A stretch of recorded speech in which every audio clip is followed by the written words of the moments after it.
Morning.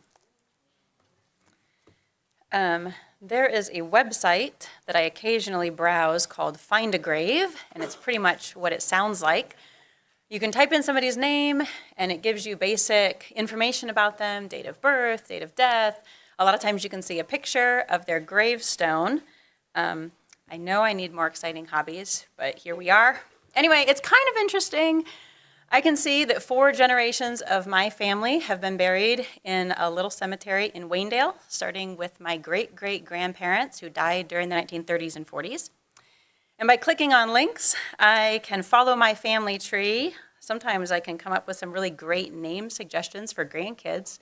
You might remember that before Charlie was born, Ellie was really insistent that he would be named Shadrach. Didn't know it at the time, but I guess it's a family name. We could go for Effarilla sometime. Didn't know that was back there. Bria and Stephen are getting married next week, so you can file this away. There is a Gettysburg in your family tree, and they called her Getty. So I don't know, not by Mrs., I guess. Anyway, following one line of the family back, I eventually got to this gravestone. Don't know if the slideshow is up or not, but now it is. There we go. You probably can't read it because it's really old and worn, but it says Grandma Hunter. No date of birth, no date of death, no first name. A nearby gravestone tells us that her husband's name was Titus Hunter, but nothing else about her. And something about this reminded me of a verse in Ecclesiastes. The living know that they will die, but the dead know nothing. They have no further reward, and even their name is forgotten. Their love, their hate, their jealousy have long since vanished. Never again will they have a part in anything that happens under the sun. What was Titus Hunter's wife's name? Was their marriage a happy one? Were they the kind of people who got along with their neighbors and everybody liked? Or were they the kind of people that were always feuding with their neighbors? I don't know. But however important those things were about them at the end of the 18th century, they're forgotten now. Even their name is forgotten. Their love, their hate, and their jealousy have long since vanished. Wendell suggested that I revisit a message from several years ago on Ecclesiastes, so much of what I'll say this morning might sound familiar. It's typically regarded as a somewhat depressing book, almost existential in its outlook, with its emphasis on the meaninglessness of human endeavor. And there are certainly elements of that. Apart from God, all human accomplishments are meaningless, utterly meaningless. But I think there's more to the book than that. I'm not going to attempt a full exegesis of the book of Ecclesiastes in one sermon. That would be foolhardy and beyond me. I just want to share what I believe to be one of the themes that runs through it.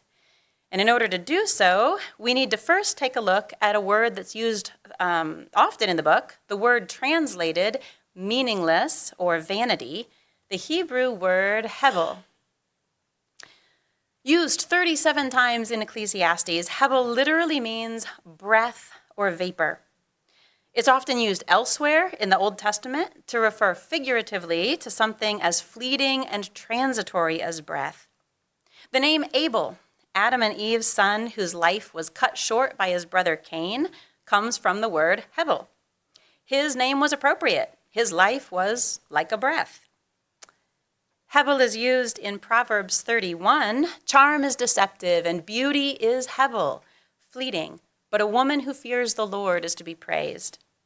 On the slides this morning, all the italicized words are hevel in the original Hebrew. So the word translated here, fleeting, is hevel, breath. Beauty is breath. The idea is not that beauty is utterly meaningless. God did create it, after all. The idea is rather that physical beauty is fleeting. It's here today and gone tomorrow. A woman should anchor her identity not in the rapidly shifting sands of outward beauty, but in God. Mankind are described as hevel, with lives as fleeting as breath. In Psalm 144, Lord, what are human beings that you care for them? Mere mortals that you think of them. They are like a breath. Their days are like a fleeting shadow. And in Psalm 39, show me, Lord, my life's end and the number of my days. Let me know how fleeting my life is. You have made my days a mere handbreadth. The span of my years is as nothing before you. Everyone is but a breath, even those who seem secure.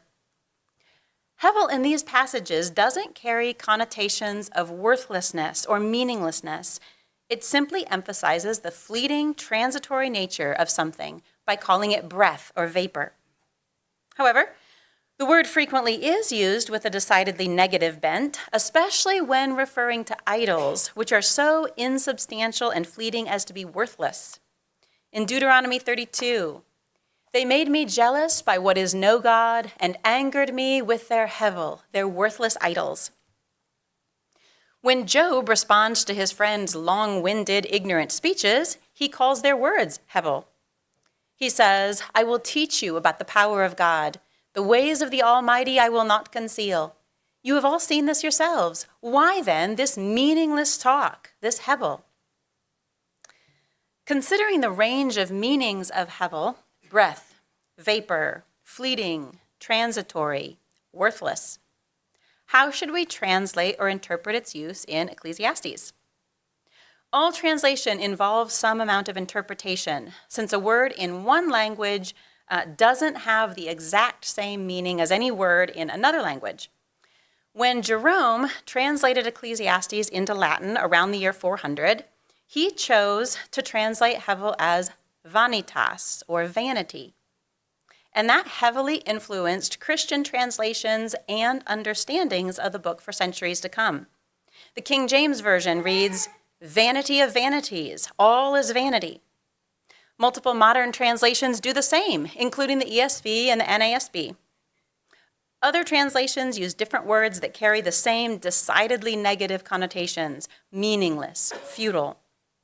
Few translators have deviated from this practice of translating a word that literally means breath or vapor with an English word that denotes worthlessness. The Latin vanitas that Jerome used has a much narrower range of meaning than the original Hebrew, as does the English derivative vanity. While vanitas, vanity, meaningless, and futile are inherently negative, hevel isn't. It has a wider range of possible meanings, not all of which imply anything bad. Wendell pointed out that one English translation, the Berean Literal Bible, reads, vapor of vapors, the whole of it is vapor, which more closely captures the ambiguity of the Hebrew word. So what's really going on in this book? Is the author declaring life meaningless? Is he commenting on the meaninglessness of life apart from God? Is he using the word in a less negative way, perhaps reminding us that life is like a breath, that it's fleeting? And if this is his point, to what purpose? What good does it do us to remember the brevity of life? Well, Ecclesiastes is a difficult book. A 3rd century rabbi reported that at one time some wanted to withdraw it from the canon because of the apparent self-contradictions in it. I am far from an expert in Old Testament wisdom literature, and I do not pretend to have neatly solved a puzzle which has proven difficult for centuries of scholars. I would humbly propose, though, that the author of Ecclesiastes uses hevel in a nuanced way, sometimes pointing out the utter meaninglessness of life apart from God, and sometimes putting an emphasis on the fleeting, transitory, breath-like nature of all human life in order to exhort us to live wisely in light of that. I think he does this by intentionally using this ambiguous word that has a broad range of meaning. This nuanced use of a word is common in literature. A skilled author is well aware of the multiple shades of meaning that a particular term can convey and will often use a term in more than one way for literary effect. Consider one of my favorite plays, Shakespeare's Macbeth. Eric tells me this is Patrick Stewart. It's not, it's Macbeth, obviously. Anyway, early in the play, Macbeth is considering whether to murder the good King Duncan so that he can seize the throne. On the one hand, he wants to be king. And his wife is encouraging him to commit this bloody, treasonous act in order to become the king. On the other hand, he knows full well that there are consequences to be paid for such an act. The existence of God and of eternal rewards and punishments in Elizabethan England was a given.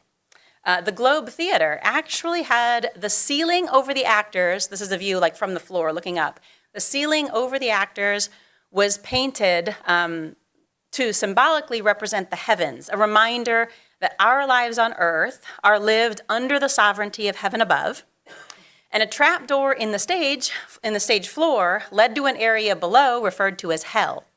So Macbeth is on this stage with heaven pictured above him, hell threatening below him, debating whether he should kill the king. He knows that his choices are going to have consequences, and he fears that the price is more than he's going to be willing to pay. So during his internal deliberations, he says, "If it were done when 'tis done." He means, if only it were over and done with completely, with no consequences to pay once I've committed this act. His first use of the word done could be defined completely finished with, never to be thought of again with no consequences. As in, some of my kids thought that after they graduated, they were done with Shakespeare. I don't know, maybe they're right. I'm not sure if it's a coincidence or not. Rose has never heard me give a sermon, ever. And Winter's in Sunday school too. Anyway, here we are. But yes, done, completely over with, no consequences. His second use of done could be defined performed or accomplished, as in, I've done my homework today. Shakespeare was an expert wordsmith. He was writing a play in verse, and he made good uses of the nuances of the word done in this scene. I think the author of Ecclesiastes has made a similar use of the various shades of meaning in the term hevel. We can see in the extended metaphor that he uses near the end of the book in chapter 12 that he was a highly literary author, one who knew how to use words well. Consider the following from chapter 1. "The wise have eyes in their heads, while the fool walks in the darkness. But I came to realize that the same fate overtakes them both. For the wise, like the fool," no, I gotta back up. "Then I said to myself, the fate of the fool will overtake me also. What then do I gain by being wise? I said to myself, this too is meaningless, for the wise, like the fool, will not be long remembered. The days have already come when both have been forgotten. Like the fool, the wise too must die. So I hated life, because the work that is done under the sun was grievous to me. All of it is meaningless, a chasing after the wind." In this passage, hevel is used in a clearly negative sense. The speaker hated life at that moment because the brevity of it for the wise as well as for the foolish rendered life pointless in his eyes. Or look at this verse in chapter 5. "Whoever loves money never has enough. Whoever loves wealth is never satisfied with their income. This too is breath, meaningless." Again, hevel is used to denote something completely vain and useless, the continual, insatiable lust for wealth. So, hevel is clearly used sometimes in this book to refer to things and pursuits which are utterly meaningless. However, is it always used in such a completely negative way? Consider this passage. "Go, eat your food with gladness and drink your wine with a joyful heart, for God has already approved what you do. Always be clothed in white, and always anoint your head with oil.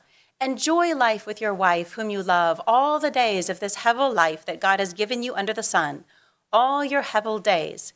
For this is your lot in life, and in your toilsome labor under the sun." Is the author really telling us to go enjoy our meaningless lives?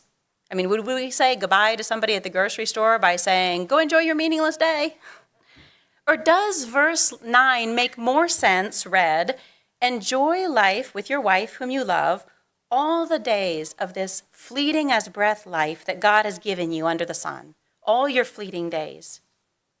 Is he reminding his reader that the time will come, or that the time that he has with his wife is limited, and that he should enjoy it to the fullest while he can? I think this reading makes more sense. Or how about this passage?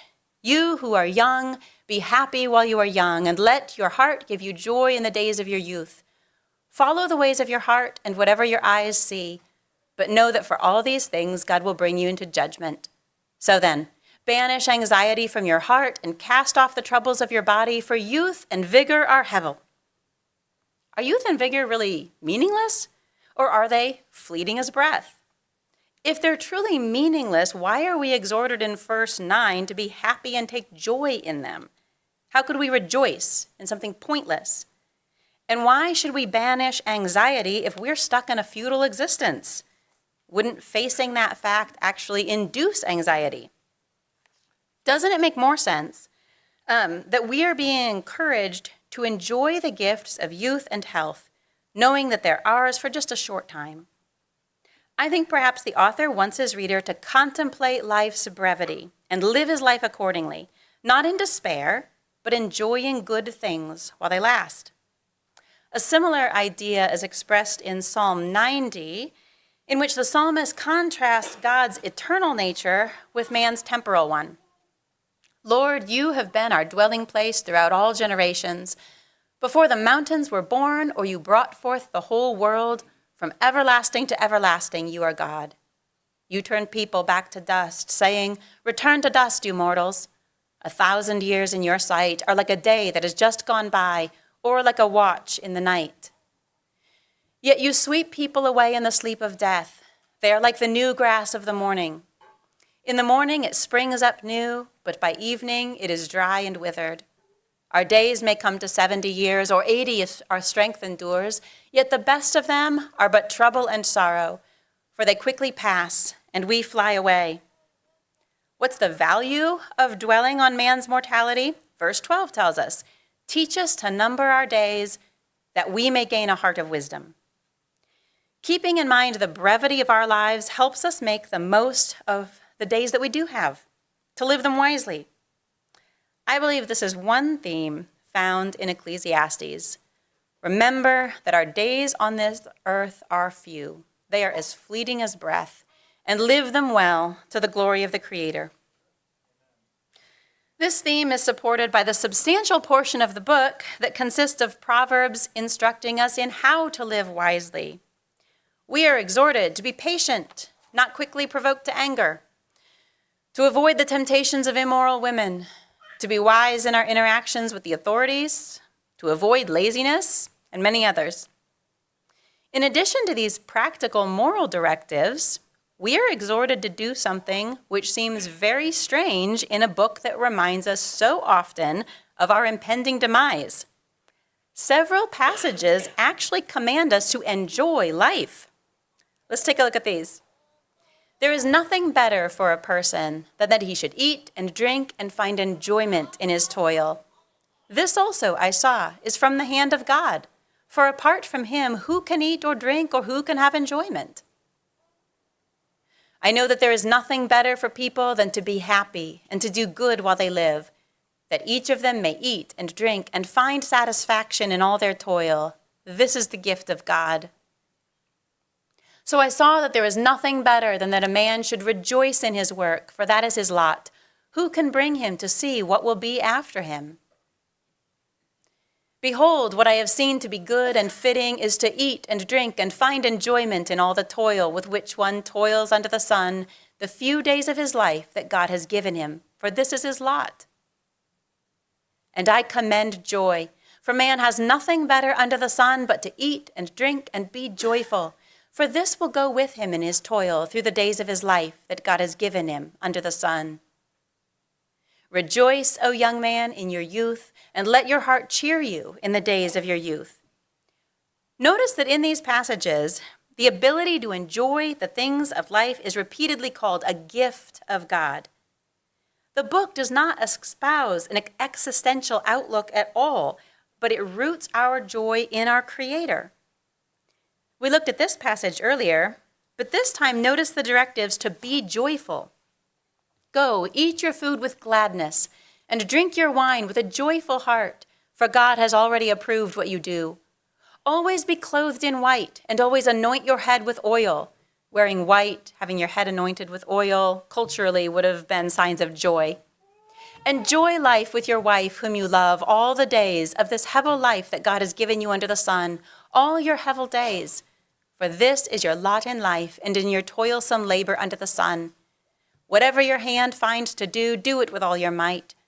For in the realm of the dead where you are going, there is neither working, nor planning, nor knowledge, nor wisdom. This passage is especially interesting when we compare it to a passage from another ancient text, the Epic of Gilgamesh, which predates Ecclesiastes.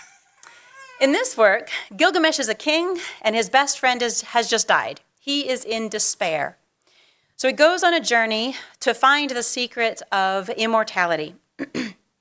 He succeeds in obtaining a plant which will grant him eternal life, but then a snake snatches it away and eats it, stealing his chance at immortality. Echoes of other things in there too, which are fascinating, but beside the point for today.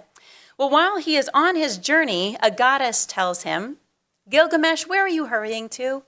You will never find that life for which you are looking. When the gods created man, they allotted to him death, but life they retained in their own keeping. As for you, Gilgamesh, fill your belly with good things, day and night, night and day. Dance and be merry, feast and rejoice. Let your clothes be fresh, bathe yourself in water, cherish the little child that holds your hand, and make your wife happy in your embrace, for this too is the lot of man." The directives are similar. Sorry about the small font. I wanted to put them side by side. Someday you are going to die, so you should eat, rejoice, clothe yourself well, enjoy life with your wife while you can. But there's a significant difference. Gilgamesh is told to eat, drink, and be merry in spite of the gods' ill will. The epic includes an account in which the gods send a worldwide flood to destroy humanity. Why? Because humans are irritating the gods with their noise. In the world of Gilgamesh, man should seize the day because that is all he has. The gods have created man to die. When the gods created man, they allotted to him death. In Ecclesiastes, however, we are free to enjoy life because God favors it. He has not withheld good gifts, but has granted us these things, and we therefore please him when we derive joy from them. Conversely, in chapter 6, despair is actually caused by the failure to take pleasure in life. A man may have 100 children and live many years, yet no matter how long he lives, if he cannot enjoy his prosperity and does not receive a proper burial, I say that a stillborn child is better off than he. It comes without meaning, it departs in darkness, and its darkness its name is shrouded. Though it never saw the sun or knew anything, it has more rest than does that man, even if he lives 1,000 years twice over, but fails to enjoy his prosperity. There's actually a theme of joy that runs through this book. We are to enjoy life, keeping in mind that it's as fleeting as breath and that we are responsible to God for the way we live it. Ironically, keeping the brevity of life firmly in view can actually help us to take joy in the good times. I remember sitting in my living room one day several years ago and looking around at just the perfectly normal, everyday things going on around me. Eric was working. I was reading to kids and helping with math and biology. Probably somebody cried about math. I don't know. But the kids were doing things normal, healthy kids do. It was just a perfectly normal, unremarkable day full of perfectly normal, unremarkable events. Nothing special about it. And I sat on my sofa and just soaked it all in. I rejoiced in it. I savored it because I knew that everything around me was fleeting. It could all disappear with one phone call or one blood test. Even if nothing went catastrophically wrong, none of it would last forever. And it hasn't. Life is still good, but it's different. My kids aren't under my roof. Likely we will never live all in the same state again. But I took joy in the people and the good things around me while I could. The knowledge that they were fleeting and transitory and not guaranteed allowed me to enjoy them more fully in that moment. There were so many times that I forgot about the brevity of life and each stage in it. So many days when I allowed the busyness of raising 6 kids or the inconveniences of normal life to distract me from enjoying the good aspects. But that day, I got it right, and I remembered to enjoy it. So how should we live? in light of the wisdom of Ecclesiastes. How do we respond to frequent reminders that we are as a vapor, and yet we're to take joy in life? First, if God is sovereign over the past, the present, and the future, we are free to enjoy the good gifts he bestows on us now, however temporary they may be. To enjoy them is actually to do his will. Food on the table, family, the sun shining in the sky. I know I'm going to make one particular enemy, but Nate, thank you for opening the door. Functioning bodies, or mostly functioning, youth, shelters that for most of us are far more than adequate. All of these things are gracious gifts given to us to be enjoyed with thanksgiving for as long as we have them. We haven't earned them. We don't deserve them. No matter how hard we work for things, no matter how much we might pride ourselves on our self-sufficiency, God doesn't actually owe us anything. The very fact that we have functional minds and bodies able to work is a sheer, unmerited gift of God. God, in his gracious goodness, has bestowed good gifts on us. To enjoy them is actually to do his will and to glorify him. Second, we should be content now with our place in God's good creation. Our inclination is to be continually either looking back nostalgically at former days or anticipating some future time when we will finally have what we need to be happy. But Ecclesiastes 7:10 tells us, "Do not say, 'Why were the old days better than these?' For it is not wise to ask such questions." We cannot live a life overflowing with thankfulness to God for our present blessings if we are constantly obsessed with those no longer in our possession. This is not to say we shouldn't mourn the loss of good things, but we shouldn't let those losses consume us. Similarly, to believe that we will be happy at some future point when our circumstances will finally be more to our liking is to fail to appreciate the good things God has given us now. Third, we ought to view work and the ability to do it as a gift, not just a necessary evil. Work in this context can be paid or unpaid. Employment status isn't the point. As numerous passages in Ecclesiastes tell us, and as Dorothy Sayre points out in her excellent essay, Why Work? Work is a good thing. It was part of God's original perfect creation. Granted, the fall has made work more burdensome, but it is still fundamentally good. The ability to work is a demonstration of God's kindness, and the choice to use that ability and to work hard is one way that we honor and obey him. If you've ever been ill or unable to work temporarily, do you remember how it felt when you recovered to be able to accomplish even the most mundane tasks? Suddenly washing the dishes or doing the laundry or going to the office seem like luxuries to be enjoyed. Jobs that you once dreaded, you now give thanks for simply because you no longer take for granted the ability to do them.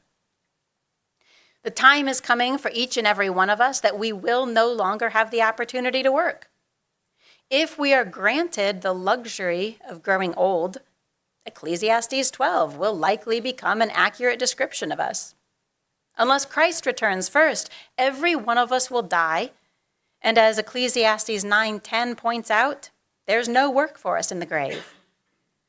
Living in light of the New Testament, we know that this gift will be restored to us in the new creation, but we'll lose it for a time. I fail at this regularly, but each day that I am able to cook a meal, plan a lesson, sweep a floor, or scrub the church restrooms ought to be a day on which I thank God for the ability to do so. Fourth, the fact that we are a fleeting vapor should instill humility. God is eternal. We are not. And neither are the works that we'll leave behind. In chapter 1, where we read, "No one remembers the former generations, and even those yet to come will not be remembered by those who follow them."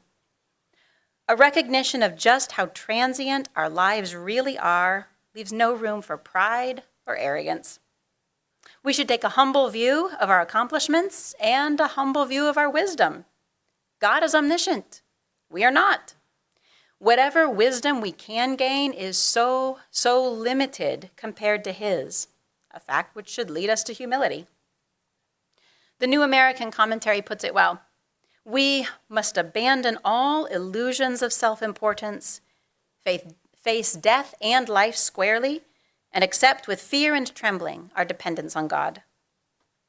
Fifth, we should live in such a way that makes the most of our fleeting time. We should remember that death is coming so that we can live well the time we have. I think this is part of what Ecclesiastes 7:2 is getting at when it says, "It is better to go to a house of mourning than to a house of feasting, for death is the destiny of everyone. The living should take this to heart." Considering all the exhortations to be joyful, this can't mean that feasting is bad or that we should always mourn or be sad. But the knowledge that death is coming enables us to live more wisely now. The awareness of death is something we avoid in our modern culture. We can usually put it out of sight, out of mind. But in spite of modern medicine, in spite of scientific advances, the death rate is still 100%. On your deathbed, how are you going to wish you had spent your life? One application is to ask yourself, what are you going to wish you had spent more time doing? I think for every one of us, if we know that death is coming, there's going to be something that we wish we could spend more time doing. What's that going to be? On the risk of stepping on toes, I will mention one thing especially relevant in the 21st century, and I am including myself in this. When you are facing death, when you are reflecting on the way you lived the few precious years that you have had on this earth, I can promise that you will not wish that you had spent more of your life staring at a screen.